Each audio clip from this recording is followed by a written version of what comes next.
ఇతను చూచారుగా, ఇతడు ఒకప్పుడు విశ్వాసి.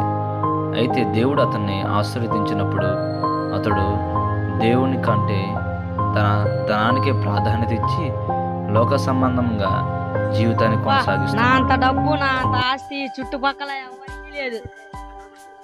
నా అంత ఆస్తి నా అంత డబ్బు ఈ చుట్టుపక్కల ఎవరికి లేదు.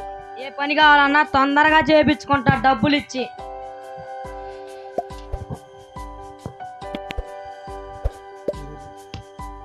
ప్రైజ్లాడయ్యా జాను. ఫాస్టర్ గారు ఏందయ్యా, ఒకప్పుడు నువ్వు సంఘానికి బాగా వచ్చేవాడి, ఈ మధ్య అసలు సంఘానికి కూడా రావట్లేదు, ఏమైంది? అదేం లేదులే పాస్టర్ గారు, బిజినెస్ చేరి బిజినెస్ పనులు ఎక్కువయ్యేలోకి చర్చికి రాలేకపోతున్నా. ఏమన్నా చర్చికి డబ్బులు అవసరం ఉంటే చెప్పండి, నా కాడ డబ్బు ఉంది ఇచ్చేస్తా. ఏందయ్యా అలా అంటున్నావు? అదేం లేదులే, కొద్దిగా డబ్బు మీ కాడ ఉండేలోకి నాకు కొద్దిగా బాగుంది. నా కాడ డబ్బు ఉండేలోకి మీకు చర్చికి కావాల్సిన డబ్బు ఇస్తా, ఏమన్నా చూసుకోండి అయ్యా.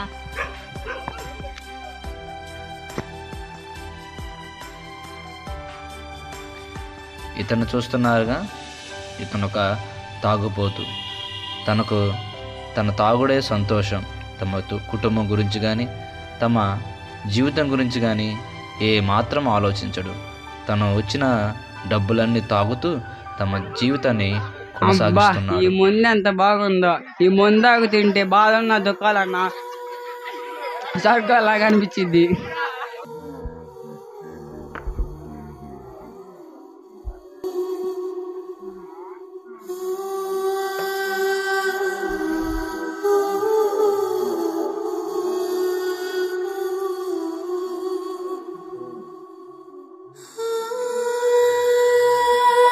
అబ్బా, ఈ ముందు ఎంత బాగుందో.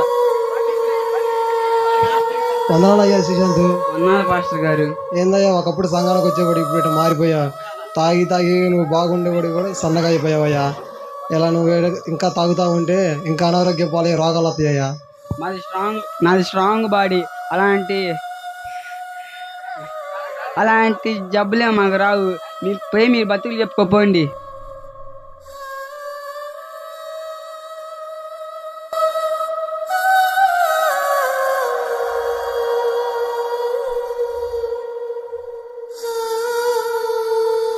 ఇతను చూస్తున్నారుగా, ఇతడొక నామకార్థ క్రైస్తవుడు. తాను ఇతరులకి భక్తిగా కనబడతాడు, కానీ లోపల వ్యక్తిగతంగా అతడు పాపం, లోక సంబంధంగాను ఆచార సంబంధమైన భక్తిలో కొనసాగించే వ్యక్తి. ఉన్నారు పాస్టర్ గారు. వందనాలయ్యా కోటేశ్. ఏంది మధ్యాహ్నం కొద్దిగా సెల్లికి అట్రాక్ట్ అవుతా, సినిమాలు చూస్తా, కొద్దిగా ఈ లోకం మాయలో పడుతున్నామంట జనాలు చెబుతూ ఉన్నారు. అదే లేదు పాస్టర్ గారు, అందరు నా మీద అబద్ధాలు చెప్తున్నాను. నేను అంత భక్తిపరులు మీకు తెలుసుగా పాస్టర్ గారు. వాళ్ళ మాటలేండి, నన్ను అనుమానిస్తారా పాస్టర్ గారు? అలాంటిది ఏం లేదులయ్యా, మామూలుగా అడిగా. అమ్మయ్య, తప్పించుకున్నా పాస్టర్ గారికి ఏదో ఒకటి చెప్పి.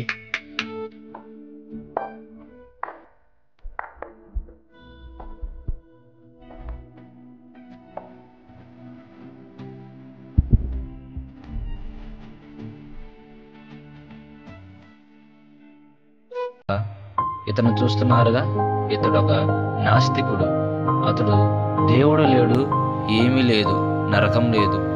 జీవించినంత కాలము మనం కష్టపడుతూ మన జీవితాన్ని మనమే సాగించుకోవాలి, సాగిపోతూ ఉండాలి. మనమే దేవుడు అనుకునే వ్యక్తి ఇతడు. వందనాలయ్యా విజయ్. సరేలే, ఇప్పటికైనా మారు మనసు పోయింది, బాప్టిజం తీసుకుని దేవుళ్ళలోకి రాయా. దేవుడు రెండో రాకడ కూడా వస్తాయి. రెండో రాకడ వస్తే అందరూ నరకానికి వెళ్తారయ్యా. దేవుడు వచ్చే మేము నరకంలో పడేది లేదు. పోయి మీ బతులు చెప్పుకోకుండా దేవుడు వచ్చే మేము నరకంలో పడేది లేదు. పోయి మీ బతులు చెప్పుకోకుండా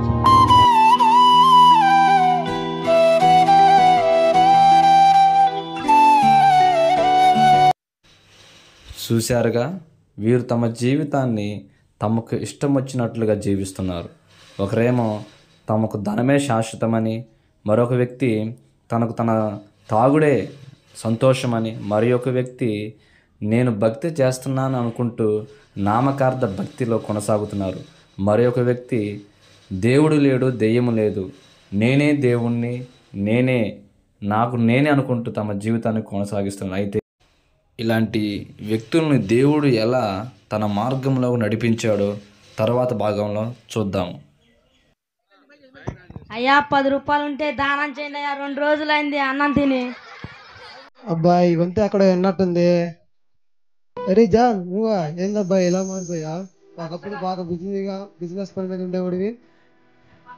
క్షమించాయా, నా డబ్బు నా అహంకారం దేవుని వెనకేసానయ్యా. బిజినెస్ లో నష్టం వచ్చి నా ఆస్తి నా బంగారం మొత్తం పోయిందయ్యా. నా కుటుంబం నన్ను రోడ్లు పాలు చేసిందయ్యా. నాకు ఇప్పుడు ఏం లేదయ్యా. పాపం చేయండి అయ్యా. నేను మారు మనసు పొంది ప్రతిరోజు చర్చికి వస్తాను. సరేనయ్యా. ఈ బిడ్డను దీవించి తండ్రి, ఈ బిడ్డను మారు మనసు దయచేస్తూ రమ్మని నేను సరిగ్గా నడిపిస్తూ రమ్మని కోరుతున్నాను.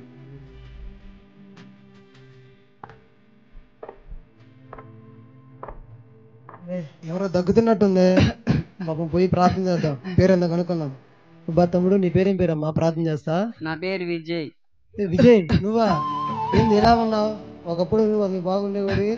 ఏందయ్యా ఇలా దగ్గుతున్నావు? నిద్రాత్మ దగ్గుతుంటే. క్షమించండి పాస్టర్ గారు. అంతకుముందు మీరు చెప్పాక నేను వెళ్ళిపోతే నేను ముందు సిగరెట్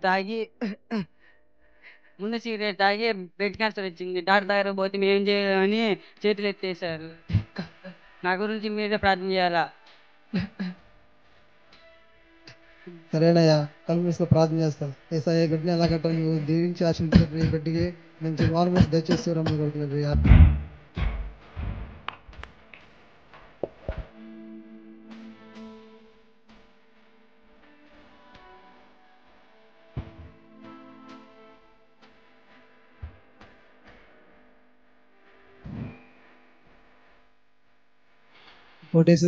కొట్టేసు ఎవరు వచ్చింది? నేనయ్యా పాస్టర్ గారిని. పాస్టర్ గారు రండి. ఏందయ్యా కొట్టేసు, కొన్ని రోజుల నుంచి అసలు నువ్వు సంఘానికే రావట్లేదు, ఏమైంది అసలుకి? నన్ను క్షమించిన పాస్టర్ గారు. అందరు నా మీద చెప్పేది నిజమే పాస్టర్ గారు. నేను సినిమాలు చూస్తా, ఫోన్కి అట్రాక్ట్ అవుతా. నిజమే పాస్టర్ గారు. నాకు మరుసటి రోజు యాక్సిడెంట్ జరిగింది పాస్టర్ గారు. బైక్ మీద వెళ్తుంటే హాస్పిటల్కి వెళ్తే కళ్ళు దెబ్బ తగిలింది పాస్టర్ గారు. కళ్ళుకి ఆపరేషన్ చేయాలన్నారు. ఆపరేషన్ చేయాలంటే చేసినాక కళ్ళు వస్తాయో రావో కూడా తెలియదు అన్నారు పాస్టర్ గారు. నా గురించి ప్రార్థన చేయండి పాస్టర్ గారు. దేవుళ్ళు నమ్మకంగా ఉంటాను పాస్టర్ గారు. మారు మనసు పొందుతాను పాస్టర్ గారు. ప్రార్థన చేయండి పాస్టర్ గారు. స్తోత్రములు తండ్రి. ఏసయ్యా ఈ బిడ్డను రక్షించి తండ్రి, మారు మనసు దయచేస్తున్నామని, స్వస్థత దయచేస్తున్నామని కోరుకుంటున్నాను తండ్రి. ఆమేన్. గొప్ప ఐశ్వర్యం కంటే మంచి పేరు వందనాలు రాజేష్. ఏందయ్యా ఎలా వచ్చావు? కాలిపోయింది పాస్టర్. ఏమైంది అసలు? ఏమైంది? అందరు చల్లమంటేసుకుని మా ఫ్రెండ్స్ అందరూ అవులాట్లకే తనుకుంటుంటే పోయి నిప్పుల్లో పడ్డా పాస్టర్ గారు. అప్పుడు నా నా బతుకున్నాగానే ఈ సెకండ్ నాకు తెలిసింది పాస్టర్ గారు. నా నరకం ఎంత భయంకరంగా ఉండిద్దో నాకు అర్థమైంది పాస్టర్ గారు. నాకు ఆపరేషన్ అయింది పాస్టర్ గారు. నేను మారుమలుచుకుంటాను.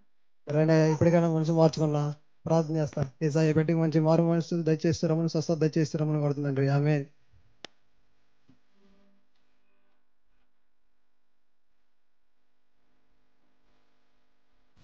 ప్రియ స్నేహితుడా, ఈ వీడియో చూసావుగా. దేవుని ప్రేమను చేతగానదానంగా చూడబాకు. ఆయన మనల్ని ఎంతో ప్రేమిస్తున్నాడు. ఆ ప్రేమను నువ్వు చులకనగా తీసుకొని నీకు ఇష్టం వచ్చినట్లుగా జీవిస్తే ఆయన రోషం గల దేవుడు, రౌద్రం గల దేవుడు. ఆయన ఏ రీతిగా నిన్ను మార్చాలో ఆయనకి తెలిసిన దేవుడు. కనుక ఈ వీడియో ద్వారా నీ చెడు మార్గాన్ని విడిచి ఇప్పుడే దేవునికి నీ హృదయాన్ని అప్పగించు.